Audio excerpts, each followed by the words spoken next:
Component पे, that is self awareness. What do we mean by the self awareness? Self awareness means understanding and knowing about yourself, about your emotions and about your sentiments. कि आपका emotion और आपका sentiments क्या है, आप क्या हैं, आपके स्ट्रेंथ क्या है, आपकी वीकनेस क्या है. क्लियर. आपके अंदर पॉजिटिव इमोशंस क्या हैं, आपके अंदर निगेटिव इमोशंस क्या हैं, कब आपके अंदर पॉजिटिव इमोशन इमर्ज होता है, कब आपके अंदर निगेटिव इमोशन आता है. ठीक है. कब आप गुस्सा होते हैं, कब आपको प्यार आता है, ये चीज आपको समझना होगा अपने बारे में. एज वेल एज जब आप ये समझेंगे तो आप दूसरों के बिहेवियर और दूसरे के इमोशन को भी समझेंगे. जैसे आपको गुस्सा या प्यार कब आता है, वो दूसरों के इमोशन और बिहेवियर पे डिपेंड रहता है ना. उसी चीज को आपको समझना है कि कब एक ऐसी सिचुएशन या कोई ऐसा इमोशन सामने वाला शो करता है जिससे आपको प्यार आता है, और कब कोई एक ऐसा इमोशन सामने वाला शो करता है जिससे आपको गुस्सा आ जाता है. तो जब आप सेल्फ अवेयर होंगे तो आप दूसरों के बारे में भी अवेयर हो जाएंगे. क्लियर.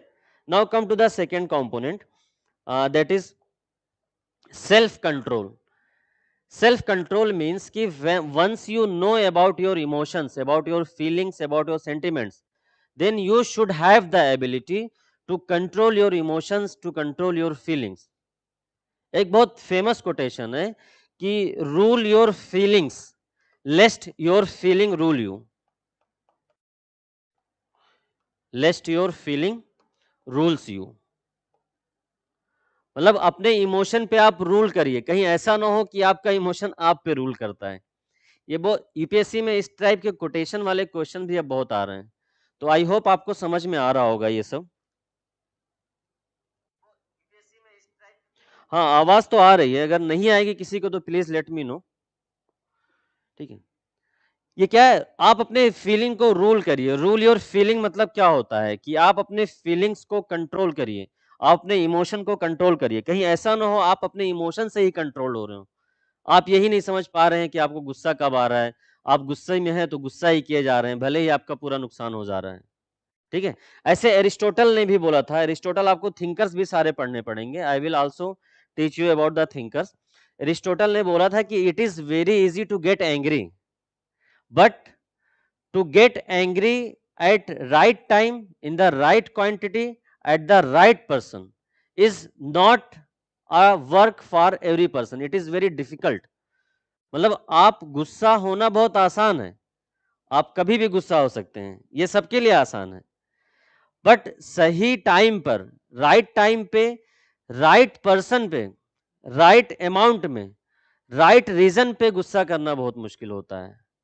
इसका मतलब क्या है कि आप आसानी से गुस्सा हो सकते हैं, बट आपको किस टाइम पे, कितने अमाउंट में और किस पर्सन पे किस समय गुस्सा करना है, ये सबके बस की बात नहीं है. ये अरिस्टोटल ने बोला था. मतलब क्या है कि गुस्सा हर कोई कर सकता है, लेकिन कंट्रोल्ड मैनर में गुस्सा करना, कंट्रोल्ड मैनर में सही टाइम पे गुस्सा करना, ये सबके बस की बात नहीं. ये बहुत कठिन काम है, ये बहुत टफ है. It is very difficult to get angry at the right time, in the right amount, at the right person. Clear. इसका मतलब क्या होता है समझिए. जैसे आप हर छोटी छोटी बात पे गुस्सा करते हैं, तो ये आसान है सबके लिए. अब आपको गुस्सा क्या करना है, जैसे मैंने अभी आपको बताया कि आपको गुस्सा, ऐसा नहीं कि आपको गुस्सा नहीं करना है, you should get anger, but कब, जब वहां पे कोई सोशल एविल हो. क्लियर. या जब आपको कोई अपनी डिग्निटी या आपके रेस्पेक्ट को ठेस पहुंचा रहा हो. अब ये भी नहीं कि अनकंट्रोल मैनर में, you in anger you should erupt like volcano, ऐसा ऐसा गुस्सा नहीं होना चाहिए. You should display your anger in a controlled manner, है ना. गुस्सा भी हो बट कंट्रोल्ड. फॉर एग्जांपल जैसे समझ लीजिए, जैसे मान लीजिए कि ऑफिस में आपका कोई कुलीग है, आप एक फीमेल है, ऑफिस में आपका एक कुलीग है जो आपको बार बार परेशान कर रहा है, तो इसका मतलब ये नहीं कि आप उसको टॉलरेट करेंगे. आपको गुस्सा दिखाना है, रेजिस्टेंस करना है, बट ये नहीं कि पूरी तरह से भड़क जाना है आपको. You should not erupt like a volcano. आप उसको स्ट्रिक्ट वार्निंग दीजिए, गुस्से में बोलिए कि नहीं, this is not acceptable behaviour, this is not socially desirable and you should control it. आपको वहां पे एंगर शो करना है, but in the controlled way, in the disciplined way. यानी कि आप भड़क गए और पूरा ऑफिस में तहलका मचा दिया. सेम ऐसे कहीं पे मान लीजिए डोमेस्टिक वायलेंस हो रहा है ना. अब डोमेस्टिक वायलेंस हो रहा है तो इट डजंट मीन्स कि आपको गुस्सा ही नहीं आना चाहिए कि अरे सर ने तो बोला था कि गुस्सा ही नहीं करना है। सर ने बोला है गुस्सा करना है बेटा, बट गुस्सा जो है वो एक कंट्रोल्ड और डिसिप्लिन्ड वे में होना चाहिए। ये नहीं कि आप पूरी तरह से गुस्सा हो जाएं और अपने आप को ही भूल जाएं। यहाँ पे आपको you should be anger when there is any kind of domestic violence, but display your anger in controlled way. Clear?